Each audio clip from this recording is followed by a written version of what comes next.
Tinder is seeing a lot of heat recently with different competition coming from Facebook's new answer to them, as well as court cases, as well as some issues now with them tracking people's locations. Tinder has this new addition to it in which it tracks people's locations in the past ostensibly 28 days, and this is in order to make people perhaps who like the same locations maybe run into each other. It's called Places, correct? Yeah. This is kind of scary to me. I mean, I already feel that Tinder probably knows a little bit too much about our preferences in terms of love and even, I would say, sexual preferences. But now Tinder is going to know exactly where I go, and to share that information possibly with other people, I think opens a dangerous precedent. I mean, it's not necessarily a precedent because Facebook does track you. Sure, and so does Google location. Maps. Google Maps also tracks you. That's a feature in there. How many apps do I need to track me though, Kim? How many? You don't need any apps to track you, but they do. And Tinder is seeing some issues with this and how long they are keeping the data. For instance, if they kept it for years, this could be very troublesome, especially in something that is kind of an avenue for sensitive information. I don't know what you message to people in Tinder, but I think a lot of it might not be something you'd love for everyone to see. No, I doubt that. People you don't intend to see. Well, then there's also the idea that there's a possibility that Tinder could sell this information to third-party companies.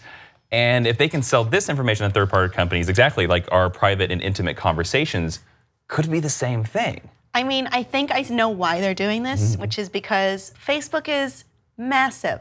And now they will be seeing some competition when they are kind of head-to-head with each other. Tinder definitely has its own niche, but they're also facing a lawsuit with, well, no, they're launching a lawsuit at the same time, which is in its own way a little bit more troublesome, against Bumble for kind of copying their idea, for having both parties have to opt in to this connection.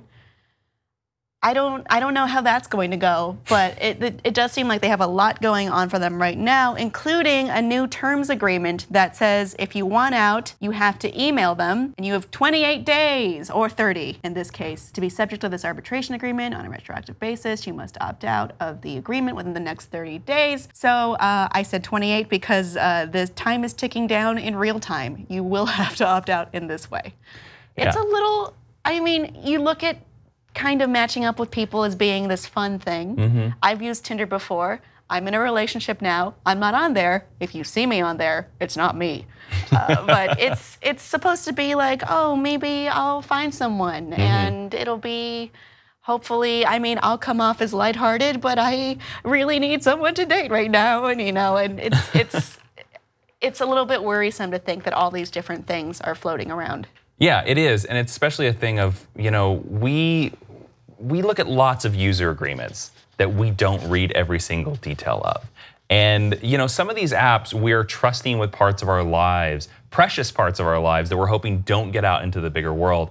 And again, it just goes to show you, man, you need to read every single word of all of these user agreements because they can do whatever they want with any of the information that you do on their app. I mean, currently, they do share a lot of your data with outside companies that is in a de-identified form. You may be okay with that, but you may have also missed that in your agreement. Like I bet Jason most said. people have missed it. I'm sure. That's not what you're thinking of when you're signing up for Tinder. No, you're it's not. Of people and activities. And places.